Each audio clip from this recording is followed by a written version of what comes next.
All right, let's jump right into it. Today, we're unpacking Ruth chapter 4. We're looking at a fascinating historical narrative that our source actually presents as this really profound theological metaphor. At its core, it's a story all about property rights, ancient law, and ultimately a kind of love that completely transcends basic legal duty. Now, you might be wondering, how on earth does a bizarre ancient real estate transaction mirror what our source considers the greatest rescue mission in human history? Well, we're going to explore exactly how a super public legal dispute over ancient property rights sets the stage for a much, much larger story. A story about grace, sacrifice, and salvation. Let's start with Section 1, Negotiation at the Gate. Picture this. The story kicks off with a really tense negotiation. A prominent man named Boaz intentionally goes down to the bustling city gates of Bethlehem, and he just waits. And our text notes that he quote-unquote coincidentally sees the exact man he's looking for. I mean, the implication here is total divine orchestration, right? God was completely in control of the timing. So Boaz calls out, "Come over here, my friend, and sit down." He invites this unnamed closer relative, along with 10 city elders, to sit down and hash out a highly public legal matter. Okay, to really grasp the stakes here, we have to talk about the concept of the kinsman redeemer. This was an ancient legal role designed specifically to protect destitute family members. Basically, if you were in trouble, danger, or just deep, deep financial need, a male relative had the privilege and, honestly, the heavy responsibility to step in and act on your behalf. This entirely sets the context for the drama unfolding at the gate. Which brings us to Section 2, Law and Profit. To understand the math happening at the city gate, let's quickly look at the property rules from Leviticus 25.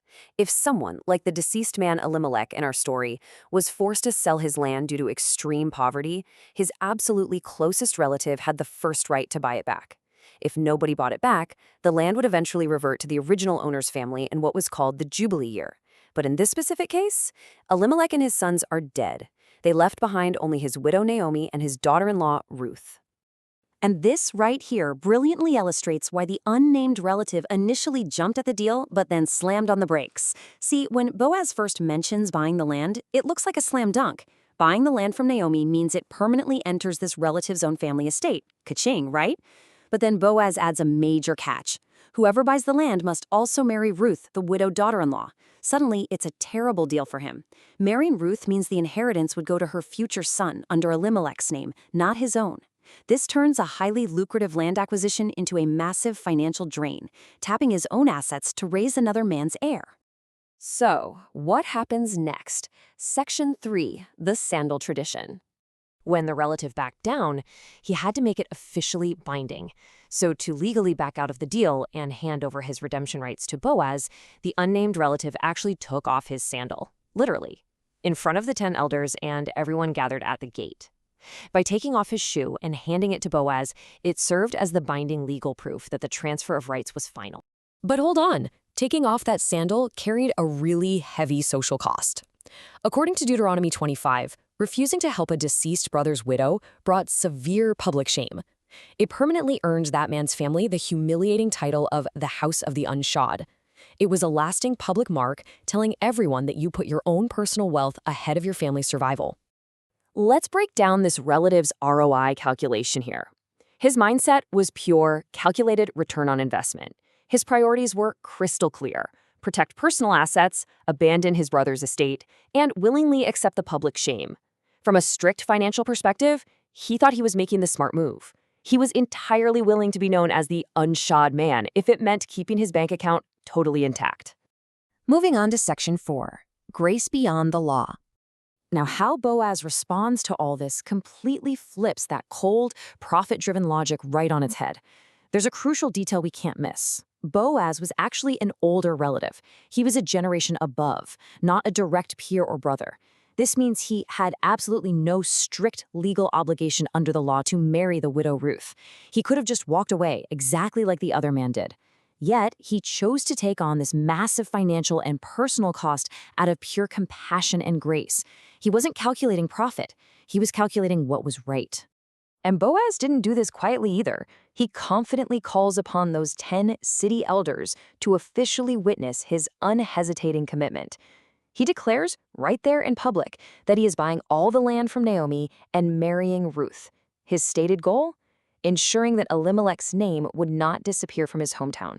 He willingly absorbed the loss so another man's name could live on. All right, our final section, the ultimate redemption. So let's zoom out and look at the overarching theological meaning behind this whole ancient transaction, because it's not just about a farm, it's a picture of something much grander. Look at how these ancient elements map directly to the gospel narrative. It's like a giant puzzle fitting together. The kinsman redeemer, Boaz, mirrors Jesus Christ. The lost land represents the lost life, or humanity's fall into sin. The Jubilee year, when all things are finally restored, points to Christ's return. And the desperate widow, Ruth, she represents the church and all believers. The source argues that Boaz's rescue mission is a direct historical preview of Christ paying the ultimate price to redeem humanity. The core message here really contrasts two entirely different worldviews. The unnamed relative represents strict legal calculation and self-preservation, following the letter of the law only when it actually profits him. Boaz, on the other hand, represents unmerited grace and self-sacrifice.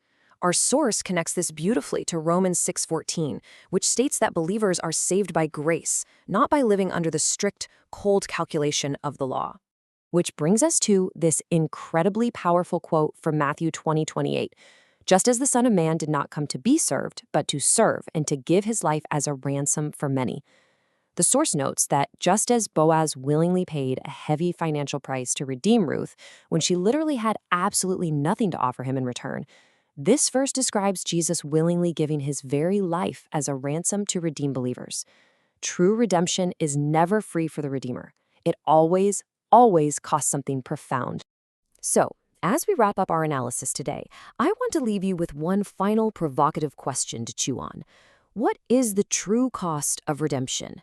Whether we're looking at a public transaction at the dusty city gates of ancient Bethlehem or the ultimate sacrifice described in the gospel, true redemption requires stepping far beyond simple calculation. It demands a redeemer who is willing to absorb the loss so that someone else can be fully restored. Keep that in mind the next time you think about what it means to truly save someone. Thanks so much for joining me today.